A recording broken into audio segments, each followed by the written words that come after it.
Nithyananda Ma, Nithyanandam Swamiji, and warm greetings to all respected spiritual leaders, keynote speakers, fellow participants and organizers. I would like to acknowledge the importance of coming together today to discuss matters that impact the global Hindu community, with particularly attention to the issues affecting our community here in Malaysia. Here is an updated overview of key social statistics concerning the Malaysian Indian community based on the latest available data from Department of Statistics of Malaysia 2024. High school dropout rate.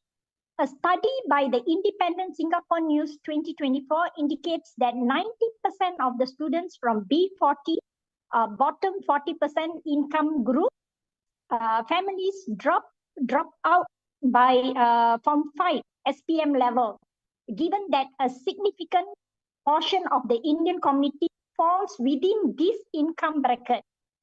It's inferred that dropout rates are notable high among Indian students. Alcoholism, historical data from Medical Journal of Malaysia 2024 indicates that Malaysian Indians have higher rates of alcohol consumption compared to other ethnic groups. Drug addictions. Studies by the National Drug Addiction Dashboard 2024 indicates that drug abuse is prevalent among Indian youths, particularly those involved in gang activities. Gangs reports CILISA's 2024 indicate that approximately 70% of gang members in Malaysia are ethnic Indians, despite Indians comprising about 7.3% of the national population. While exact figures are not debated, it's acknowledged that Indian youths are disproportionately represented in certain criminal activities, often linked to socio-economic challenges.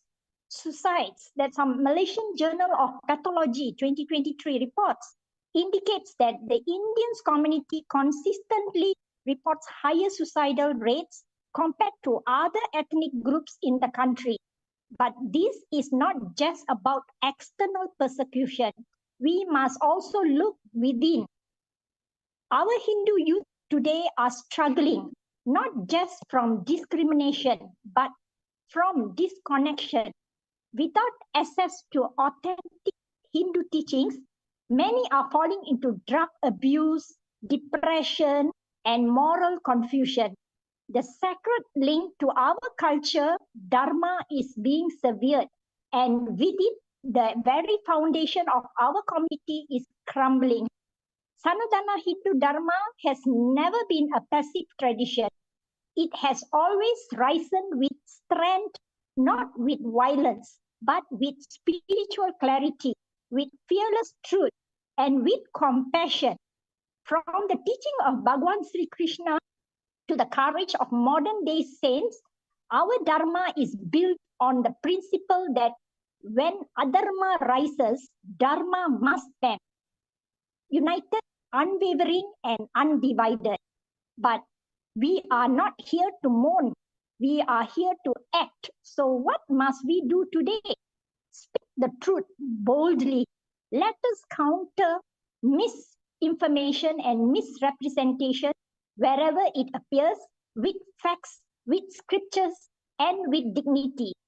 Educate and empower. Let us create platforms to teach authentic Hindu knowledge to our children, not just as ritual, but as a way of life.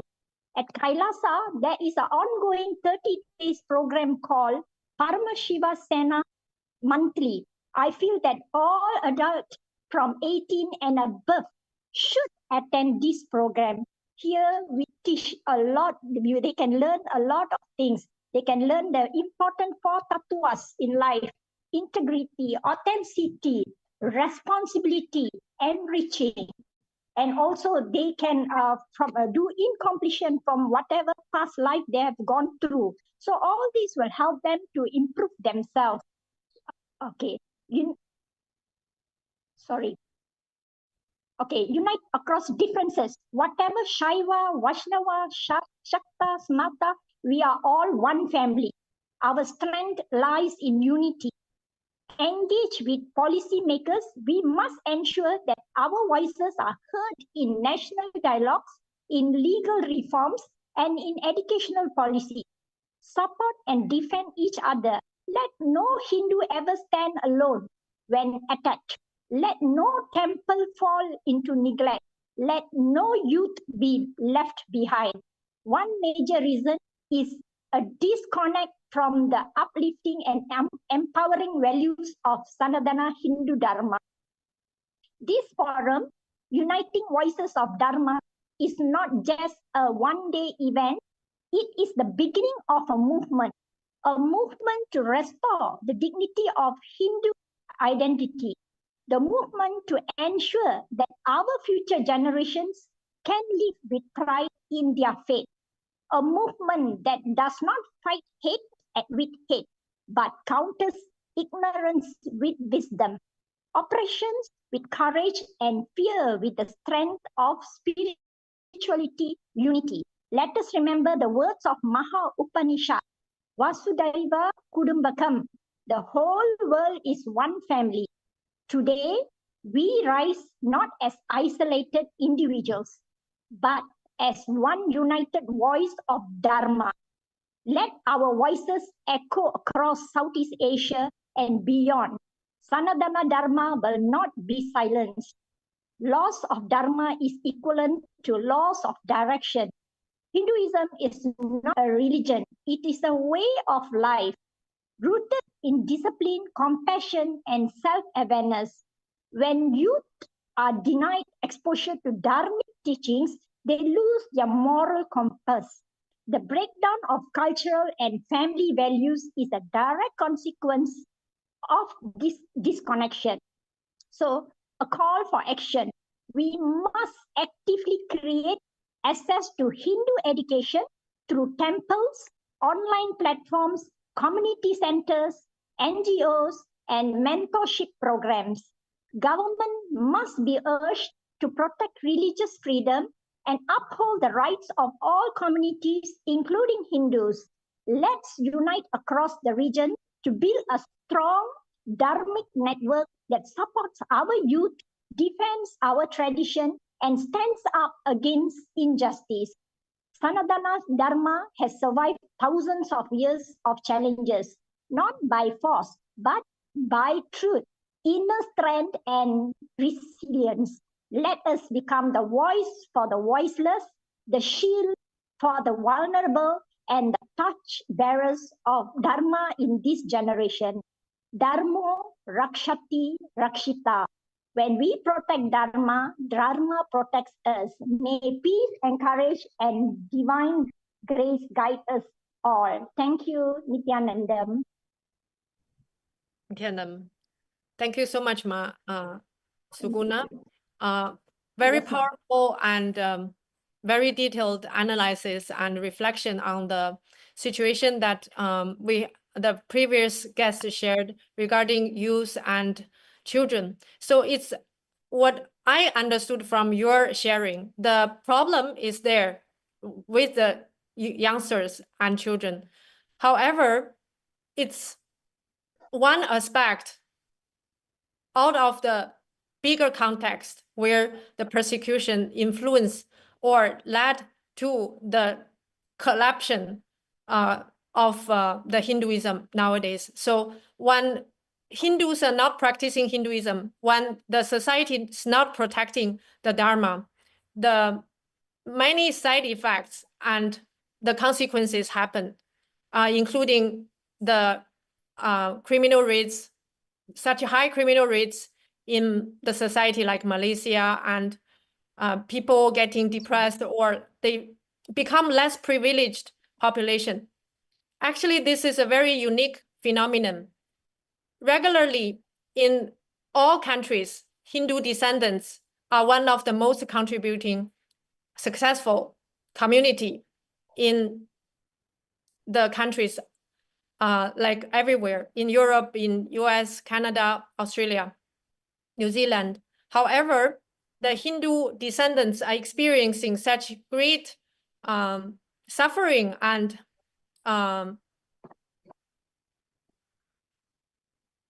the situation right now in Malaysia is very difficult, like what you described.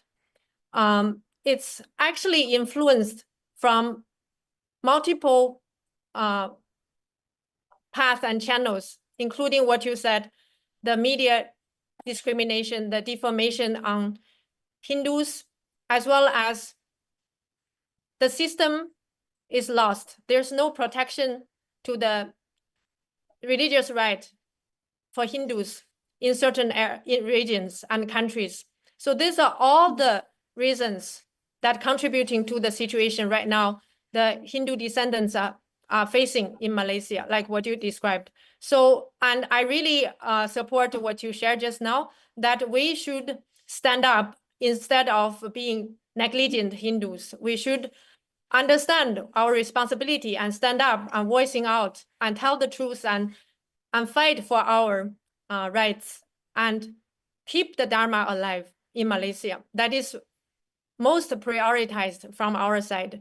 And what you shared, the Paramashivasena initiative done by the Supreme Pontiff of Hinduism, is open to all Hindus, even non-Hindus in Malaysia. It's a completely free program where you are initiated into the science of enlightenment. You will be given all the best essence, the teaching, knowledge, yoga, meditation, food, everything that are revived by the Supreme Pontiff of Hinduism as the essence of Hinduism. So just by going through this 30 days program initiations, you will be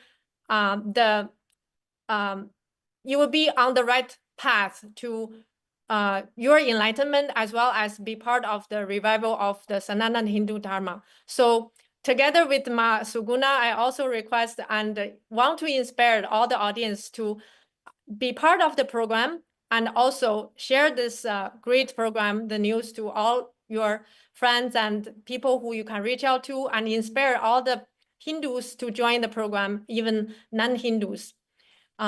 Because Hinduism has too much to contribute. We are peace lovers. We are only contributing in all societies. We never have real conflicts with anyone. We are non-violent. So all this good, we can say, culture, heritage, we can bring to all the countries and regions to contribute to every corner of the planet. So thank you very much for your sharing. It's very powerful and inspiring. Yes. So Yes, I just want to remind all the audience on YouTube, you are welcome to share your thoughts, your reflections, and also you can ask questions to any panelist or general questions to us.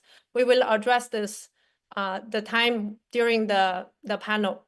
So the panel will last a little bit, another 15 minutes. So you still have time to follow us and then share your thoughts on the YouTube live.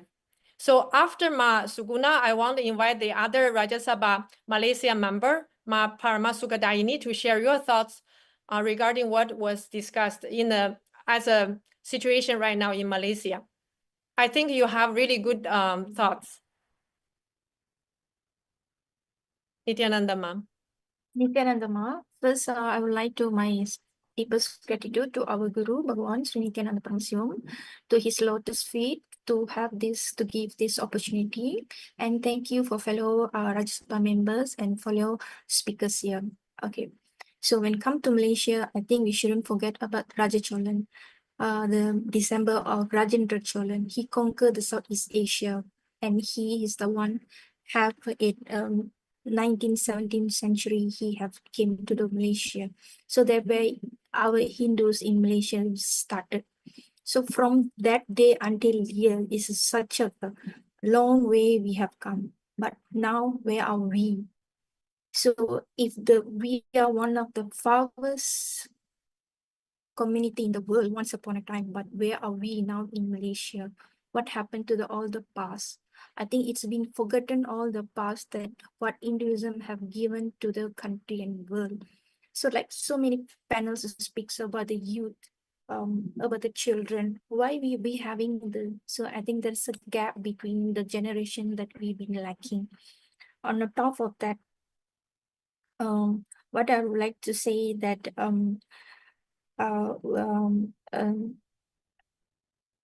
for the context of health, wealth, career, success, relationship, or day-to-life lifestyle, or how to handle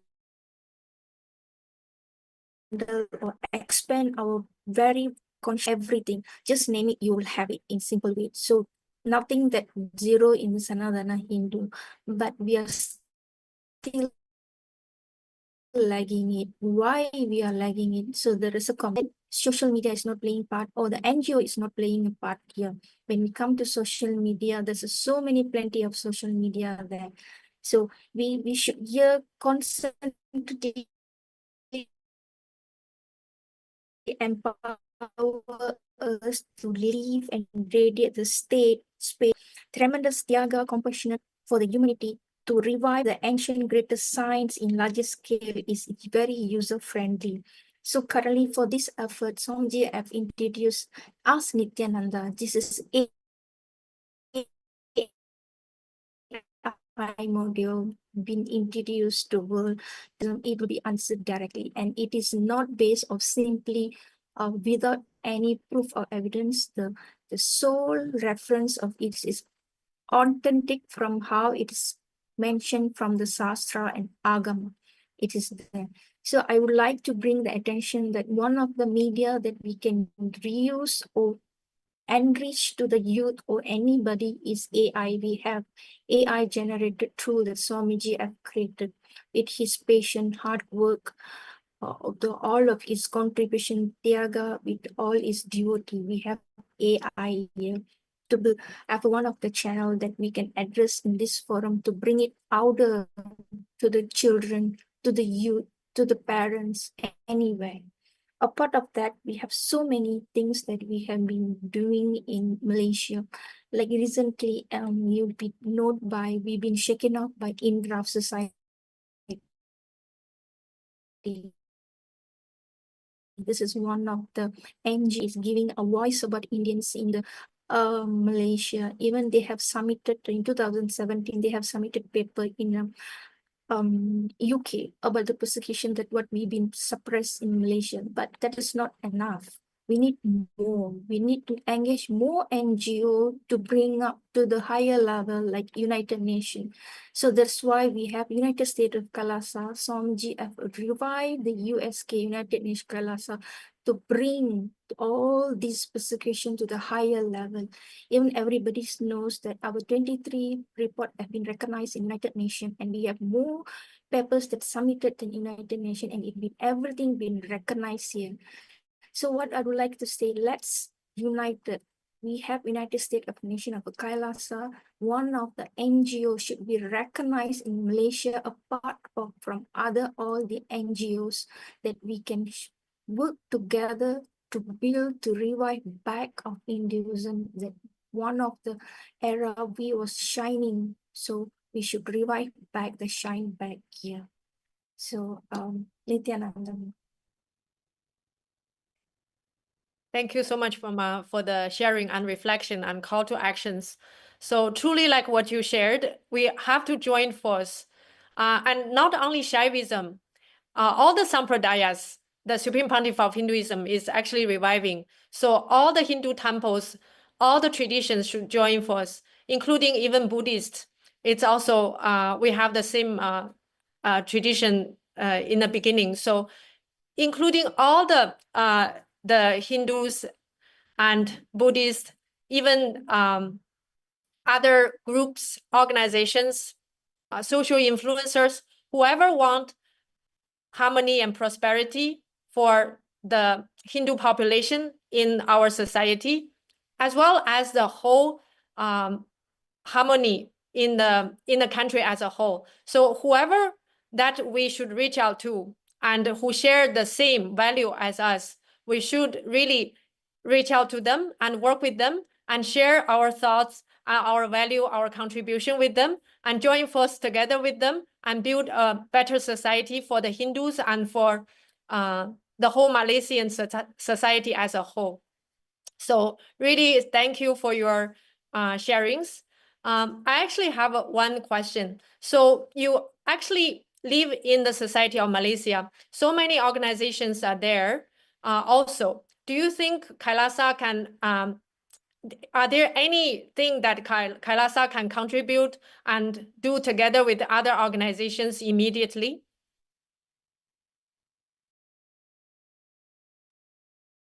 Definitely, Ma, for sure. Because we are like 24/7, we are here. Because we are here, like you say, not like Hinduism. This Hinduism this is way of living. So whoever in Dharma centric, we should together collaborate together because like when the peace aways from the world, let's say this collapse will happen, the war will happen, because we need to keep this world alive. So we need to have collaboration from every NGO to keep the peace. It doesn't matter where we come the background, the end of the day, the peace is that matters.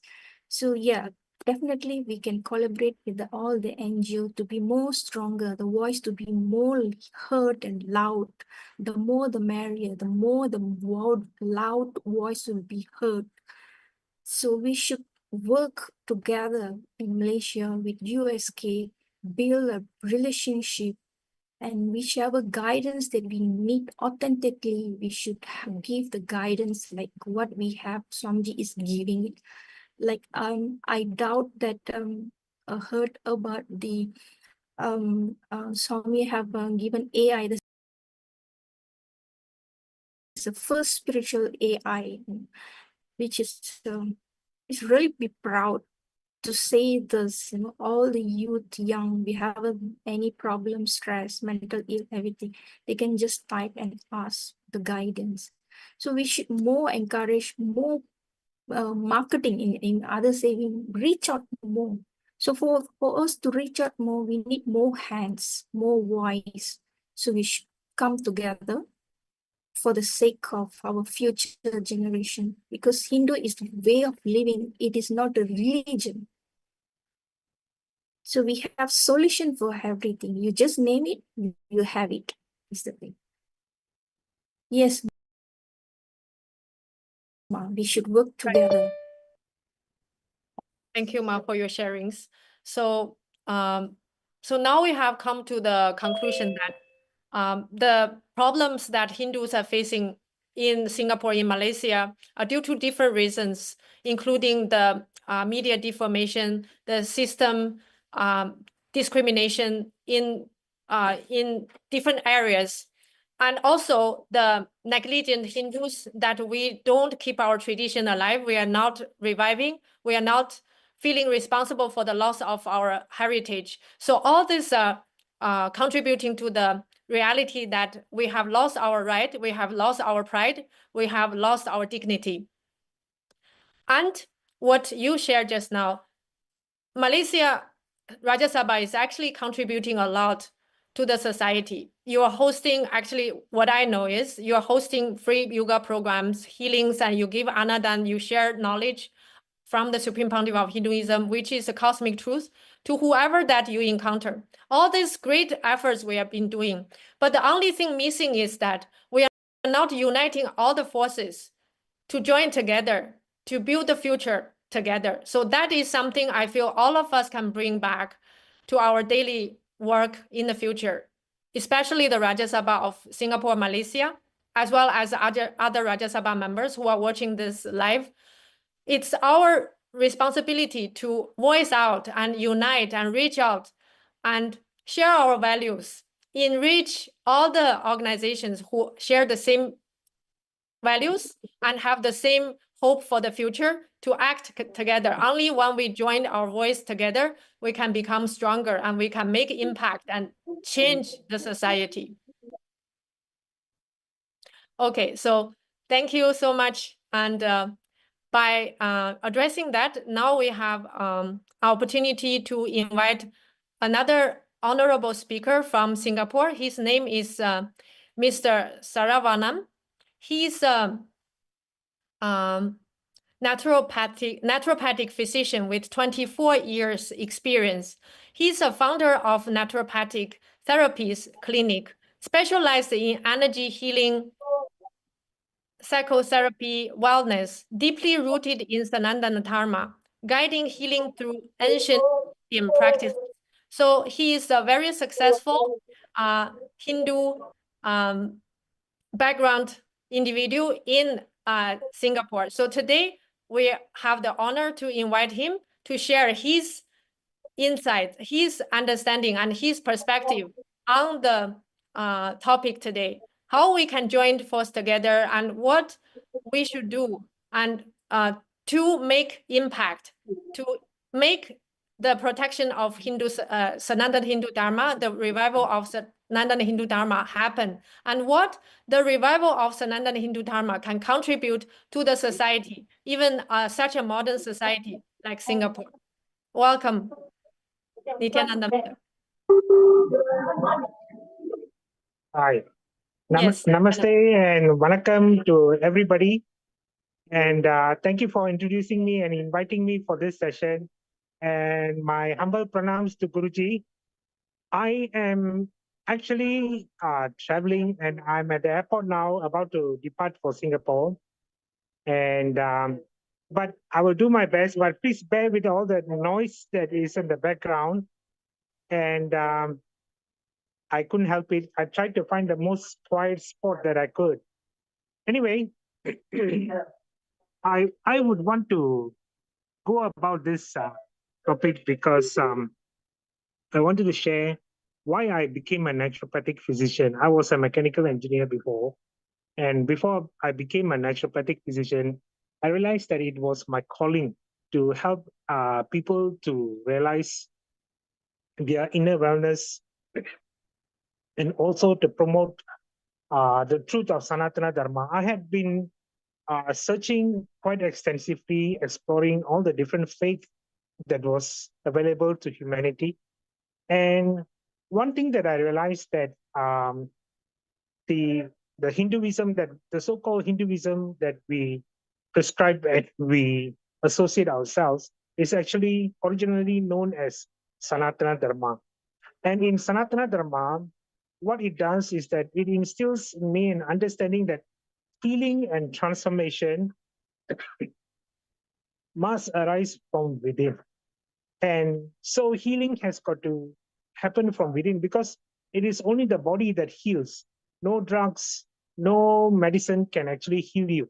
It can steer you towards something, it can put you astray, but the true healing can only happen by the body and by the mind and by the emotions. So I wanted to be a physician that would help someone transform and heal themselves in their mind, body, and soul. Yeah. And the Dharma taught me that I am responsible for my own growth and spirituality in this worldly life that we embrace. So I also wanted to impart and empower people to take responsibility for their own well-being, mentally, physically, and emotionally. So in my practice for the last 24 years that I had been practicing as a naturopathic physician in Singapore, it had been an interesting experience because I come across people of all walks of life. And somehow, when they come into natural therapies, they have a certain inclination of wanting to help themselves and empower themselves and take charge of their well-being. So they come prepared, you know.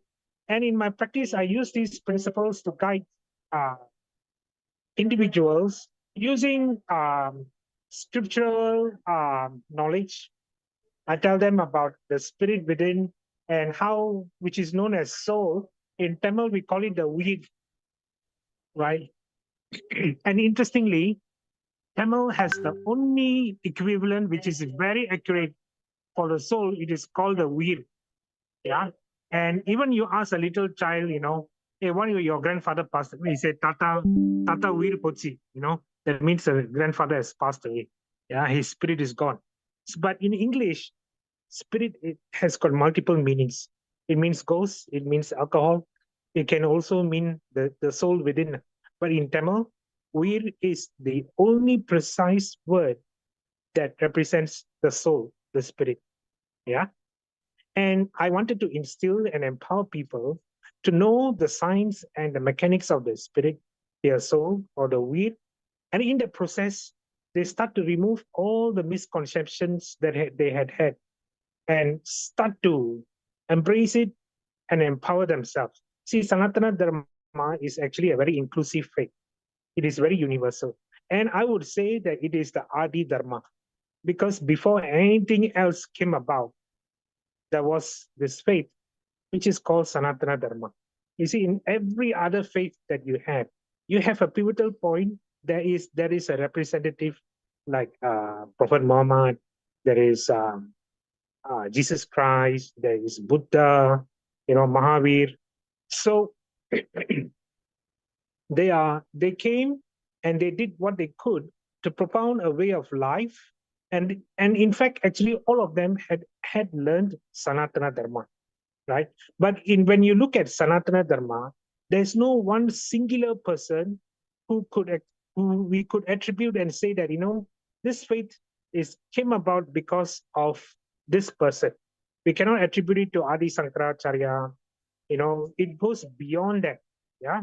So because it is going beyond that, it was an eternal and a universal religion. Actually, there's been a research that has been done by Dr. Satya Priya in the Delhi University, where I was fascinated and mind blown by reading her thesis, because it explained and she discovered every country was actually a Hindu country. Philippines was actually known as Pilayapan. Yeah, the country was known as Pilayapan, and it evolved and became Philippines as what we call now.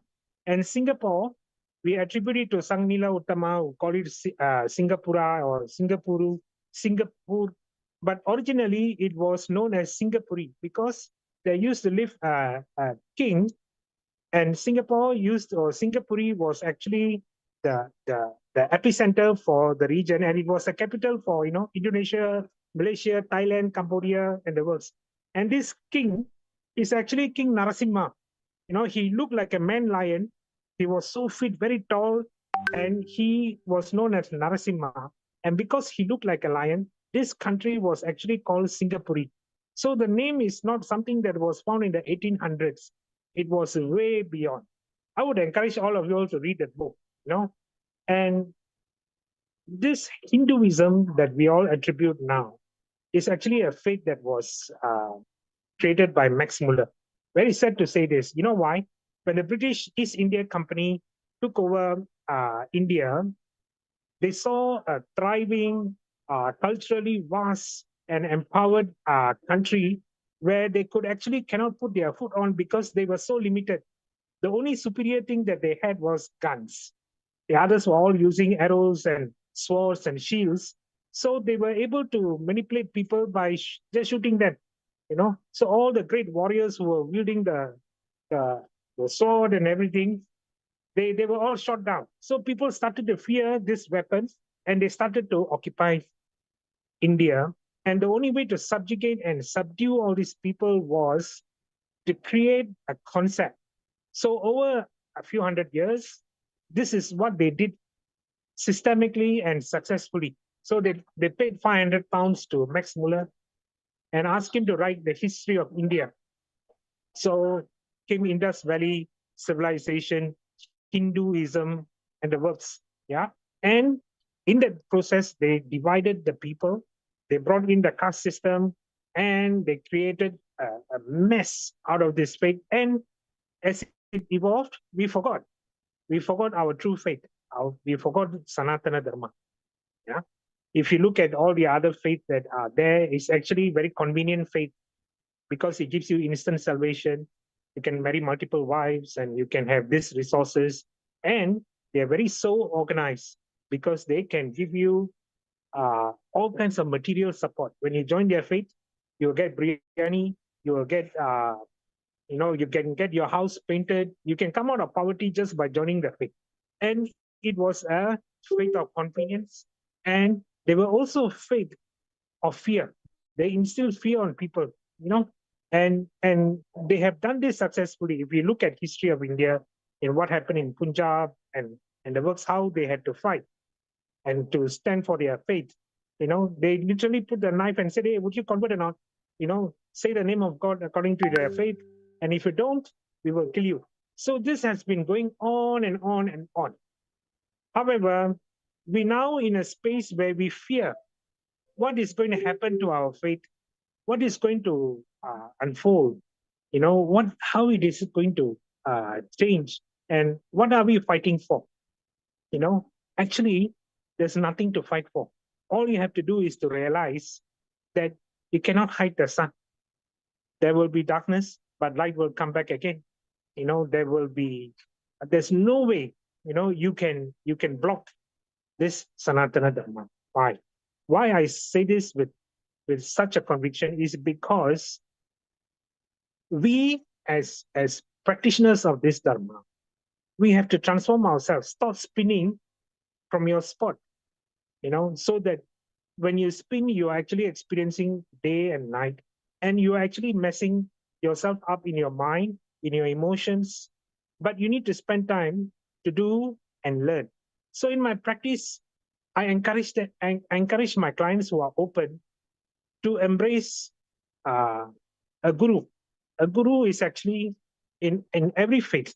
You have it in the, you know, I will start in a Islamic faith.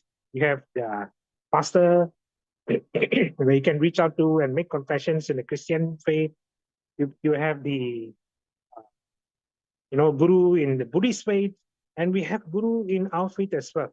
Guru parampara, you know, where we come in to embrace the divine wisdom, and it can only be imparted by the guru. It cannot be imparted by anyone else. And so when we serve the guru and listen to the empowerments that he gives us through his sharings, we are invoking the wisdom that is innate within us. We actually know everything we need to know, but it needs to be uncovered. And only a guru can show you the path and enlighten you and awaken you. So we need to serve the guru. We need to be awakened by the guru so that we can experience this wisdom. And after that, we need to do Dharma, because Dharma is a very essential part of our life. It's God's work, you know, feeding the poor, feeding helping the destitutes, you know, feeding and clothing them, giving them medicine. It is something that I do. I have a trust called the Spark Trust, and every week, whatever that I've earned within that week, I put aside some sum and I send it to the trust to feed the poor. We have Nithyananda that is happening now. And it is not only through me, it is through a group of people that we are doing this. Why? Because everybody needs to eat. You know, we are not in a space where sitting and say, hey, this fellow can work and, you know, he should get his own food and he should work for it. No. Why they are queuing there? Because he cannot work. He cannot find something to do. And because he cannot find something to do, until he finds something to do and realize it, increase the ATP within yourself. Increase the Dharma consciousness, become an ambassador of God, a co-worker of God by doing Dharma. And I invoke this in my clients. You want to heal? You cannot just simply take medicine, do exercise, and eat right, and sleep well, and drink water. And this will not only help, but you need to invoke and cultivate faith in yourself. Go and help someone. Do Dharma to feed people. And if you are blessed, I tell you, to get a guru, it is not something that can happen automatically. It's not someone you will go on the internet and find, you know, Google search a guru and try to listen to all their YouTube videos and all this, and you become enlightened. No, it will never happen. You have to be in the presence of a guru where you can ask questions, and guru will ask you questions so that you can answer, and he will respond, and you become enlightened. So you must be blessed to have a guru. If you are not blessed to have a guru, no matter how hard you try, you will not attain salvation, because guru is a representation of the divine. So in Sanatana Dharma, this is embedded within us. We have it in our system. We have it in our life to embrace it and practice. And more people are coming to embrace Sanatana Dharma because it is inclusive. It is not an exclusive religion. Today, I was at a church setting, and, you know, they openly sing that, you know, Christian faith is the only faith that will give you salvation. and everything else will not take you to the thing because they are such of a lowly energy. They have to say all these things to invoke a sense of fear in people, a sense of doubt in people, and confusion. But in Sanatana Dharma, it doesn't tell you anything about any other faith because all those faiths never existed when Sanatana Dharma was around. So there's nothing bad to talk about, but there's only good to talk about Sanatana Dharma. So my encouragement to anybody, don't be fooled. Don't be taken astray by all those people who are out there who are talking to you or sharing information about their faith and encouraging you to come and join them for some paint job or some job or some biryani or something like that. And don't go into all those things, but become an self-inquirer. Invoke your wisdom because that is the only thing that can take you to salvation, nothing else. And so I make use of this opportunity in my practice, and I embrace this. And the reason, trouble that we have with in India and Pakistan and, all those drama that unfolded where people got killed because they were Hindus, but they actually not Muslims. They were terrorists. So we are responding to terrorists. We are not fighting Muslims, but it happened to be a Muslim country now. So people get excited about Islamization and sensitivity of fellow Muslims and all. But there are people who don't agree. I have many Muslim friends who are also embracing Sanatana Dharma. They are vegetarians. They don't practice killing of animals and they embrace a truthful way of life, because the faith also came from Sanatana Dharma. I'm proud to say this because you cannot deny it. Yeah. So if you really think that somebody is questioning your faith and they're going to belittle us and all this, maybe it is right time you start to reflect on your own faith and start to embrace. Pray for a guru to appear in your life, a true guru who will steer you to Dharma and Dana. When you embrace Dharma and Dana, then you will embrace a true experience of the divinity. Yeah. And thank you very much for taking me on board to share this information. And please pardon me about all this noise that is there. I couldn't help it. But my humble pranams to all of you all who had me on board, Ma Durga and Miss Po and Nithyananda Paramas Shiva. Swamiji, I met you a long time ago in the Himalayas once. We were passing by. I saw you on sitting on a horse and you were going by. But it was a wonderful experience. There's a powerful charge. There's a beautiful energy. Despite all the drama that has unfolded and all the image that it carries, who cares? We only want to hear the truth. And truth can come from anyone. And embrace the truth. Evolve, because evolution is something that you have to work on. You have to walk your own mile. Nobody can walk it for you. A guru steers you and guides you and pets you along the way and tells you, hey, child, walk this way. And this is the path towards your self-awareness. Embrace it and be with courage and trust and believe, because we are actually working with the sun. It is something that can never be destroyed. And we are not Hindus. We are Sanatanis practicing Sanatana Dharma, eternal truth. Thank you very much. Thank you so much. Thank you, Mr.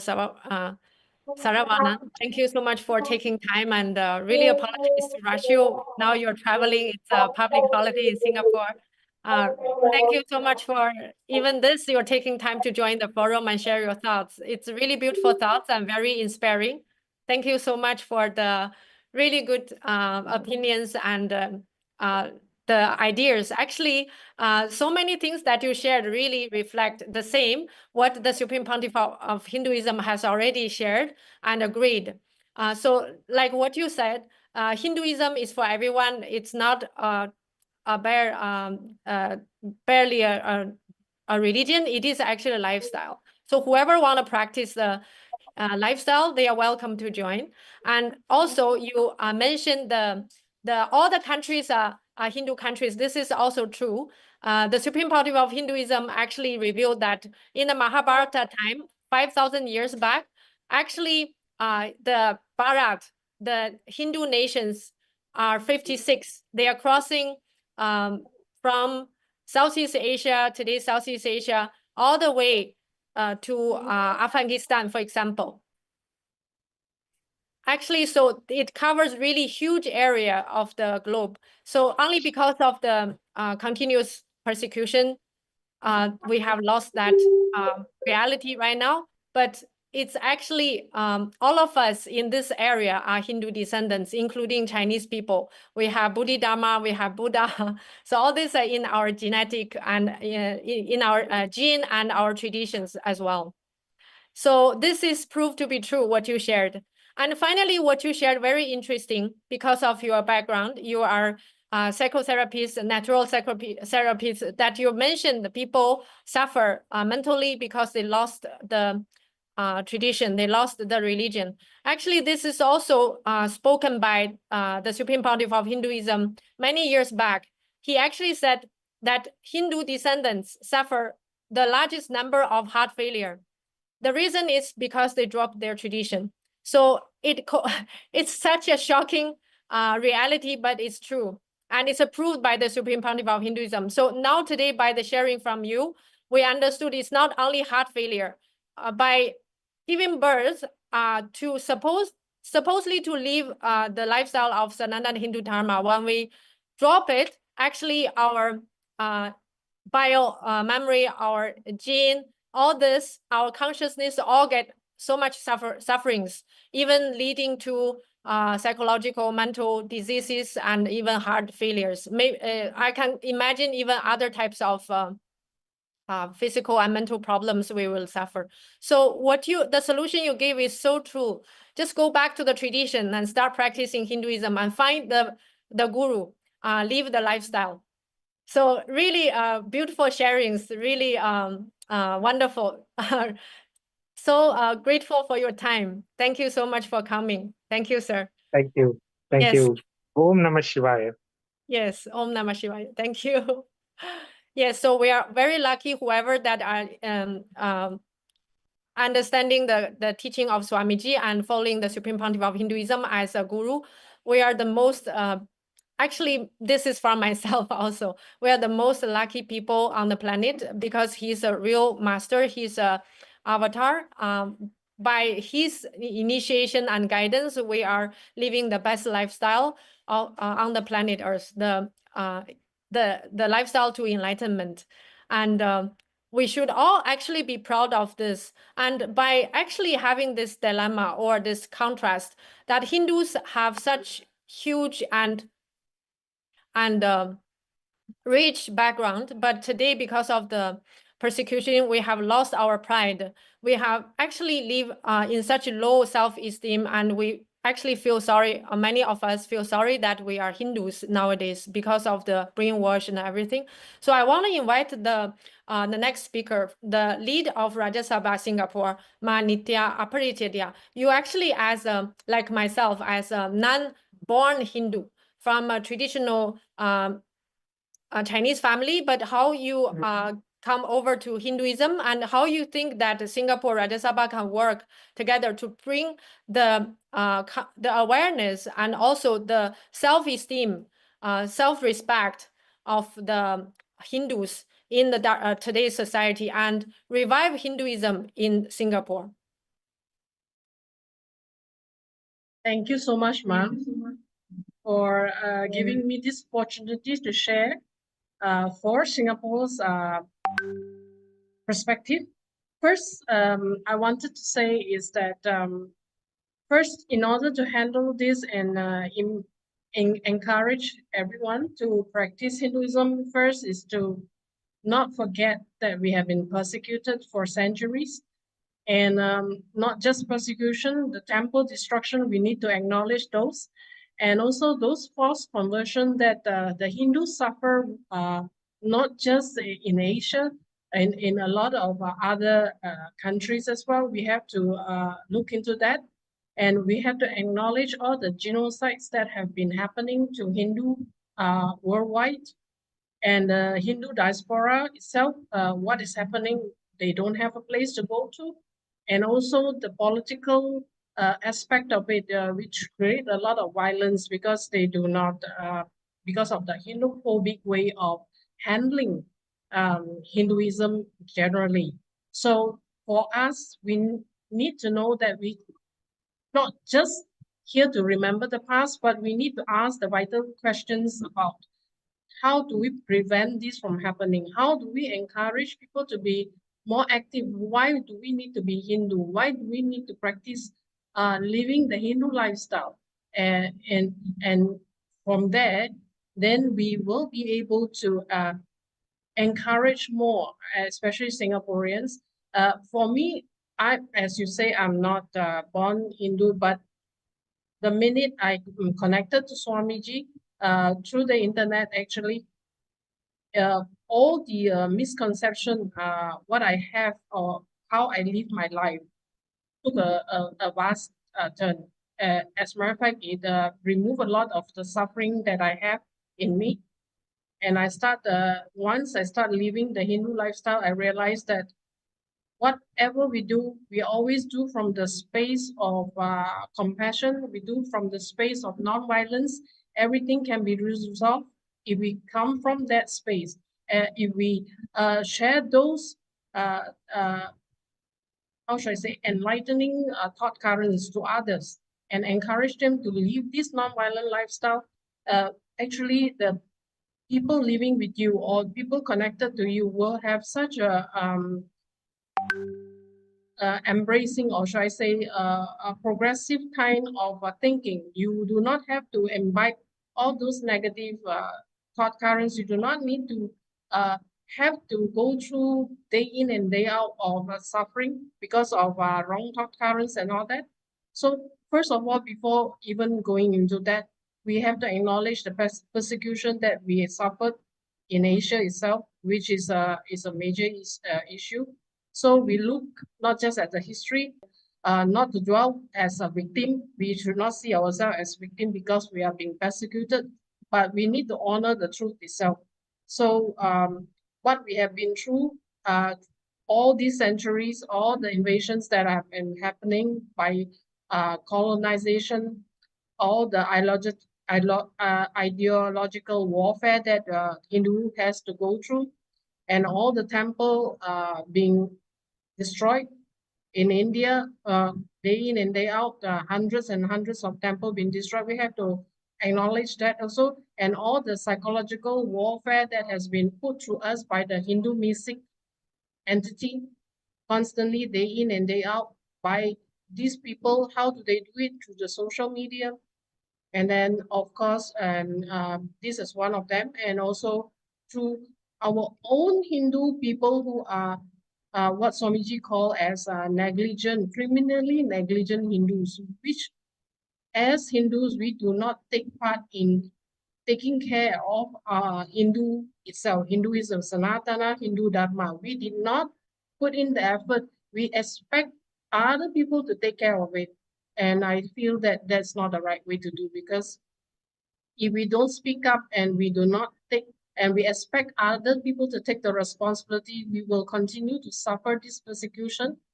We will continue to have people keep on telling us what to do, and we will never be able to stand up. We will never have a place where we can call our own, because everybody will say that, well, you can be sidelined because you do not think that your what you are living as Hindu, Sanatana Hindu Dharma is not important enough.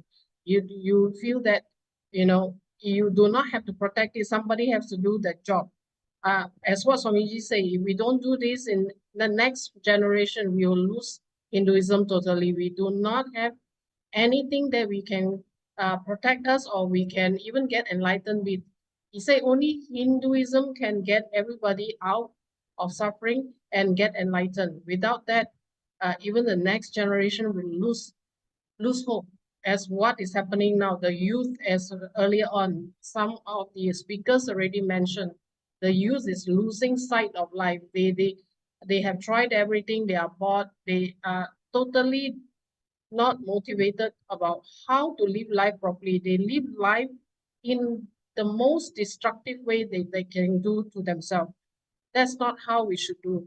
As Hindus, we should encourage them to live an enlightening life where they are contributing community, and how they can do that only through Hinduism, we can do that. So as part of Rajya Sabha, the work is actually, to be frank, we have lots to do.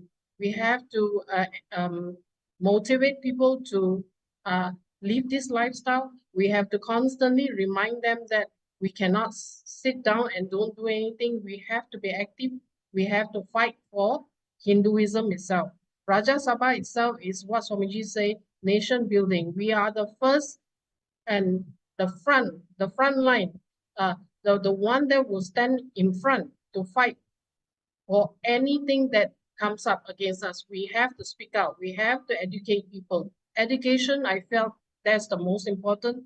And as all the other speakers have spoken earlier on, it has to come from education from the young, because otherwise it's really, really difficult to push people to move forward and know that Hinduism is the only way that we can move forward, even for future expansion in all areas, in all fields itself.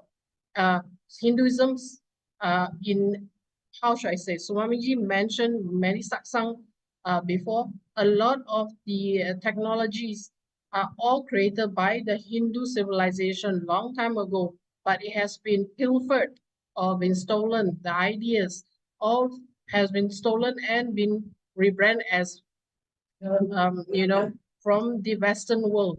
But we are the one who has the technology. We are the one who has the expertise to do all this, but it has been lost, has been stolen and rebranded as somebody else's job or somebody else's idea. So in order to do that, we definitely, I felt that we need to bring to attention the erasure of the identity, meaning to say the cultural symbols, festival practices, all that has been ridiculed or banned. Even in India, like fire walking, you can't really do, you know, body piercing, all that. They are starting to create a lot of, you know, you can't do this, you can't do that to the Hindu culture. We need to acknowledge this, and we need to work on how to bring it back, allow us to practice freely. And also this the demonization of Dharma itself, the media narrative, and in social media, how they represent, and even in academics, they misrepresent how we are being portrayed, especially as what Swamiji has said in many satsang, especially the movies, how they will portray Hinduism as like, you know, is in a bad light. They always put the you know, they put us in the most ridiculous way to represent Hinduism when they are fighting or as a representing Hinduism in that entertainment itself. So all this, and also the legal and social discrimination, which the laws actually has not really worked towards protecting us, considering that we are also considered as indigenous nation, and we have to work with government to look into legal and social part of it to protect us. So Swamiji has already worked into that, and even include other indigenous nations to protect all this, and Hinduism is one of them. And political violence which are happening in other parts of the, like Kashmir and all that, and Pakistan and all that. So all this political violence, we really need to address it. Of course, by addressing means we really, for Hindus to stand up for other Hindus. We can't expect other people from other religion to help, even though they do help, but we as Hindu, we need to stand up for our own people first. By doing that, we can lead others to start helping us, start to protect us also. So for that part, we need to recognize the pattern which is essential to break out of these issues that we are having now in Asia. Not just Asia, all parts of the world. So first thing is we need to look at 5 key points I felt is important. The education part, the children has to be taught the true history, unsanitized and uncensored way of Hinduism. We cannot, put it in a sugar-coated way or any way. We have to tell them exactly what is happening to our ancestors, how they have been treated, persecuted. This is what they need to learn. This is what they need to understand in order to protect Sanatana Hindu Dharma. Also, the narrative control part of it. We must create and fund and support films, books, media that tell story about how the dignity and the accuracy of Hinduism has to be presented. We have to showcase in this way, not the villainous way, not the funny way, or how they portray in a derogatory way. How the media want to portray us, we need funds to portray us in how other religion are portraying their religion in a very like what Swamiji always say, this Vedas is actually very rich culture. We have to support that culture. We have to promote it even for ourselves. We should be proud that we should able to wear our own clothes, the jewelries and everything, and not be ashamed of it. Not be ashamed that why are we so doing all this to show people that we are like the way Swamiji says that he has so much jewelry on him and so much gold and all that. People are always criticizing, but we should be very happy that we are a rich culture. That's why we can afford to have all this.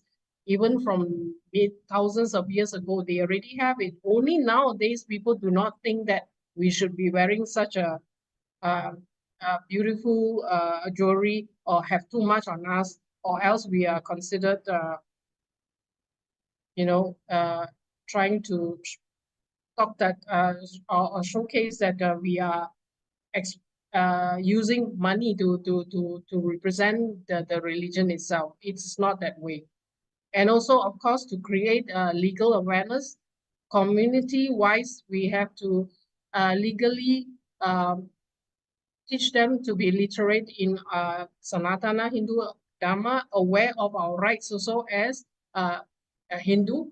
We need to know about our rights as Hindu, and also to organize advocacy in Hinduism itself. We need to advocate ourselves also. Otherwise, I think it's going to be really difficult, because now there's no advocacy. Everybody can just attack you and thumb you down and just obliterate whatever you've been doing for so many hundreds of years into nothingness.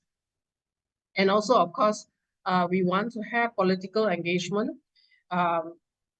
In Singapore, especially, we don't have much of that. So we still have a long way. We really need to work on that and try to have reshaping of the policy to include this into educational institution, and also to build more influence on how to promote Hinduism, how to promote Sanatana Hindu Dharma into our daily lives.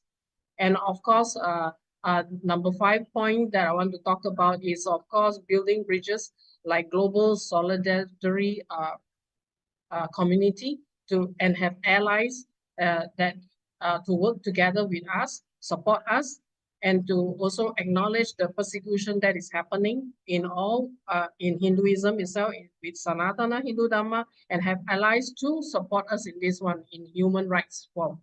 So this is what I wanted to share. And yeah, thank you so much for allowing me to share part of what I felt that's important to start off with for the Asian persecution part, how should we look into it, and how should we work for Singapore itself also? Because currently we still have lots to go for Singapore to work into that direction. Thank you so much. Yes, thank you so much, Ma. Ma appreciate. Yeah, it's a really good summary of the situations and problems that Hindu are facing nowadays in Singapore, in a society like Singapore, not only Singapore, and also the very good decisions on the action points that you decide to take and leading your Rajya Sabha team in Singapore to achieve the great future for revival of Hinduism in Singapore. And I completely agreed, and I felt really powerful when you listed all the 5 action points. I'm looking forward to seeing all the beautiful, powerful changes in Singapore in the short future for all the practicing Hindus. Thank you for your sharing. So the next speaker, let's invite Shri Nithyananda Pradata. He's also very active Rajya Sabha member in Singapore. Let's hear his voice and his opinions. Nithyananda Maya. Nithyananda KAILASA. Thank you for inviting me to this forum. As I was listening with the sharing of Saravanan, Jagannathan, and Balasubramaniam, I think the current issue now, not just the descendant of Hinduism, the Hindus, right, is because of the continuous persecution on the Dharma and all that. They lost the access of the Dharma, not just the knowledge, and also because of the dilution and the Maximilian, as what Saravanan was talking about, how they dismantle the knowledge of the Dharma, how they dilute, how they brainwash. And actually, it brings out a lot of what they call it. They bring out a lot of shame. Like even as a practicing Hindu, you become very shy away of your own culture. So they brainwash into like, oh, this is a cult or whatever that you are. It's basically the continuously, right? They have no access and they get the wrong ideas about what Sanatana Hindu Dharma is about. And the current situation is, as I was listening to Jagannathan and Balasubramaniam, right? They lost the access of the knowledge of the Sanatana Hindu Dharma because of the continuous persecution till the present time. So what I realized also from Jagannathan, that they do not, even as they will approach like temples and all that, they do not support because of the continuous brainwashing and all that. They tend to also be filtered with a lot of fear, right? They do not want to be part of like supporting the Dharma or enriching others of what Sanatana Hindu Dharma can provide. I think all this thing is the issue as I was listening, right? The loss of all this is because we ourselves as a practicing Hindu, not just a born Hindu, as we are practicing Hindu, we do not support each other. There's a fragmentation. Like everybody is waiting for somebody to do something. I think that is the reason why Supreme Pontiff of Hinduism, he decided to build a KAILASA nation, a nation, not just a sovereignty land. It's a nation that for Hindu have the ability to practice Sanatana Hindu Dharma without dilution, without being persecuted, without being attacked. I think because of that, right, that is the reason why he wants to build this nation. His nation is not based on border, but a space for practicing Hindu without having the fear of being attacked or regardless where you are and all that. I think that is very important. Even not only that, but by making the ability to have access to the Dharma, like using the digital media, Ask Nithyananda AI, all this, like working on the consciousness. So like what Jagannathan, right? How do we access the ability for the youth, like the current youth, like their low self-esteem, their self-destructive lifestyle is because they lost the knowledge of what the Dharma can offer, what the Dharma can do, the consciousness, the conscious furthering, the conscious expansion. All this the current issue of the youth is also because of the continuous persecution, right? Even the parents, they lost the knowledge and what the Dharma can give. So they become shy away. They felt that, oh, this is not important because of the consistent persecution on the Dharma. They make it like they give you the wrong ideas. They've been brainwashed. Okay, you don't need this. You like instant by other beliefs and all that. They give you like an instant solution, but it's never like deep rooted where it actually built you, not just your body strong, but also the consciousness built on powerful cognitions to live a powerful life, not a destructive life. So that is the thing also for Supreme Pontiff of Hinduism. He has the vision of reviving all this and how to reach out to all these people where they want to have access. What is the meaning of the ritual? Why you are doing this? Everything for the rituals and everything that we are performing, not just a temple ritual, even the dress, the jewelry, everything has a science to it. There's a science of how to continuous keep us to have this conscious furthering, conscious expansion. So that is my thought, Karan. I think for the current situation that we need to do the groundwork, we need to build relationship in all areas. It's not just, we need to build relationship with the temples, we need to build a relationship with the countries. All this, we have to do the groundwork. We cannot wait for anyone else to, somebody else to do something. We have to step up. That is why Supreme Pontiff of Hinduism, he built this Rajya Sabha is for us to build the nation and also what the Dharma can contribute to the society, not just for practicing Hindus, but to anyone that was interested in the science of enlightenment. Even for the science of enlightenment, it's not just for a specific beliefs and all that, it's for everyone, which is inclusive as what I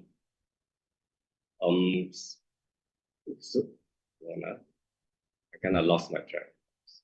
As what Saravanan, right, is like, we need to bring all this back, right, to practice, not to because all this practicing is not just what you eat. Everything is a science of how to have the conscious expansion, conscious furthering, so we do not live in a destructive lifestyle. I think we need to reach out. Yes, no.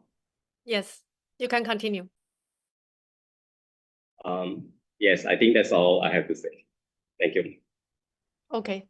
Thank you, Nithyananda Pradata. Thank you for your sharing us and reflections, and thank you for the conclusion that you feel responsible for the taking action and protecting Dharma, reaching out to other organizations and sampradayas to build force together and join voice with everyone else to make the protection and revival happen in Singapore. So it's very powerful reflection, and with the spirit and energy, we really look forward to having great change in Singapore, led by all of you, the active Rajya Sabha members. So finally, we have the honor to invite the last speaker for today. She's also an active Rajya Sabha member. She's also very keen in learning emotional wellness. She's a very active speaker and volunteer. She's also an experienced relator. So her name is Ma Lo Pu Yu. Welcome, Ma Pu. Nithyananda Ma. Nithyananda, yeah, I would say, dear brothers and sisters, today we stand united as KAILASA takes the initiative to actually bring all our passionate voices together around the world and in Asia to actually speak about this sacred duty that we all share, the protection of Dharma. But first, perhaps let me just set it in a very simple common man in a global context. Going back to the recent terrorism attack in Kashmir in April, we have to be very clear, okay, that this terrorism attack, of course, is an act of senseless violence, it's barbaric violence, and if we think about it, it's ridiculous that it's happening in 2025, and that this can actually happen to anybody. Because if you see the report, there was actually one Christian, and there's actually a local Muslim who also lost their lives there. So one moment, at Kashmir, one moment you could be holidaying, and then another moment, you may not be able to come back from the holiday. So when I saw the news, it was really shocking. And this can happen to anybody that we know, even our loved ones, our family, our friends. So this is really, really very shocking. And this sets the context that this is a global issue. We really, you know, it's not just for Hindus. In fact, this is a human life. You know, every human life is a precious life.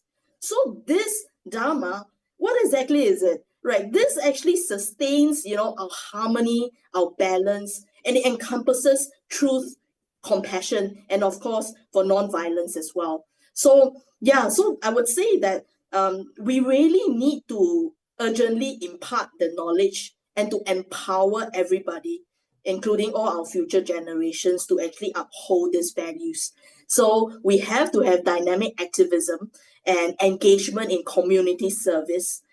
We need to bring together this global awareness and to voice out against injustice, against discrimination and oppression. And again, I mentioned, this is not just about Hindus, this is about humans. And if I may bring it into the context of Singapore, even our Prime Minister Lawrence Wong, he said that he also wants to see a lot more racial and religious harmony, and how we all can come together, you know, to bring harmony in Singapore. And of course, you know, this will go regionally and also worldwide as well. So this is definitely one, message of peace and unity. So, and of course, in our digital age, we have to leverage the power of the media and the technology. So of course, this is another big topic that definitely we can save. In fact, there's just, I'm so excited hearing everybody sharing. And this has actually, you know, it can actually spawn a lot of subtopics that we can discuss. And there's so many, you know, fantastic views, so many experts around here. So yeah, so just to sum up, yeah, I would say that we really have to, you know, in our digital age, we really have to use also, you know, all these digital tools to actually spread the awareness and to counter misinformation. We need to use these tools to amplify the voice of Dharma and truth. And Dharma is actually the foundation of our existence. It nurtures our spiritual growth. It fosters peace. It creates a harmonious society. And yeah, like all of you said, we are living in a world that is driven by chaos and materialism. So the only way, you know, to ensure that we continue to have love and respect and understanding is the way is to uphold Dharma. So I would strongly and warmly encourage everybody, let us become a strong collective force that embodies and protects Dharma. Individually, we are bright sparks, but together, we will shine together on our world. And so, heartfelt thanks to each and every one gathered here today. Keep loving, keep shining. Nithyananda. Thank you. Nithyananda, thank you for your sharings. What you shared was true. The conflicts and terrorist attacks are happening on different levels in different regions against different groups of people. And I just want to address that the recent Kashmir attack, during that attack, the 26 Hindus who were killed, actually they were identified to be Hindus and unpurposely being killed by the terrorists. So this is a religious persecution done on Hindus on purpose. So by sharing this detail, I just want to remind all the Hindus that we cannot dilute ourselves thinking that we are one of everyone. Only Hindus are experiencing 2,000 years silent persecution, only us, not other races. So the situation we are facing is too serious, and we are at the edge of losing Hinduism. So if we don't wake up today, if we don't stand up and voice out and start working on reviving and protecting Hinduism, what Mapu has shared, the beautiful Hindu Dharma will not be there. Actually, when we revive Hinduism, more and more people being enriched by the Hindu Dharma, people will all become non-violent and loving, contributing to the society. So it's only good for all countries, for all cultures. We never have any purposely having any conflicts or fight with anyone. because we stand for oneness. This is our core understanding of the truth. So by sharing that, I want to conclude today's forum. Thank you very much for all the honorable guests, the Rajya Sabha members from Malaysia, Singapore. So as the forum draws to a close, we live with the sobering truth and renewed responsibility. So the Hindu Holocaust is not just a tragedy of the past. It is an ongoing crisis, still ongoing, that demands our urgent and united response. Across the Southeast Asia region and the world, Hindus must rise not in anger, but in awareness, courage, and unwavering commitment to the Sanatana Hindu Dharma. So like what Ma Aparicya just shared, we have to decide after the forum to take responsibility to educate our children, protect our youngsters, the next generation, educate everyone about the truth about Hinduism, uniting all the voices to voice out and share the truth to the whole society.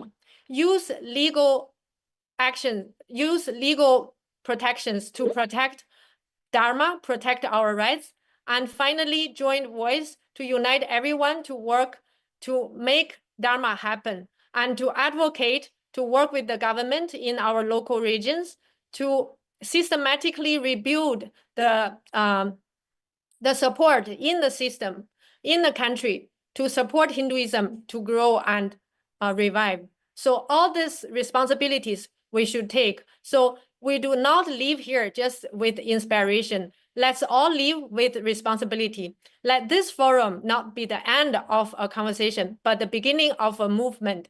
It is time for everyone to wake up, time to unite, time to radiate Dharma.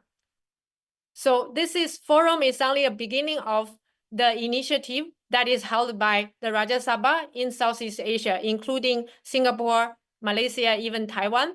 We are going to continue the work to bring up the awareness and rebuild Sanatana Hindu Dharma in this region by multiple approaches, including the future series of forum like what you watched today, and more actions offline. So we really want everyone to join us to support the Rajya Sabha of KAILASA in this region, and let us all join force together and make it happen for people in this region, for Hindus and everyone in this region, in Southeast Asia. Thank you all for watching today. We'll see you in the next occasion. Nithyananda. Nithyananda. Thank you, Ma. Thank you, everyone. Thank you. Nithyananda Thank you Ma. so much. Thank you. Thank you. Brilliant.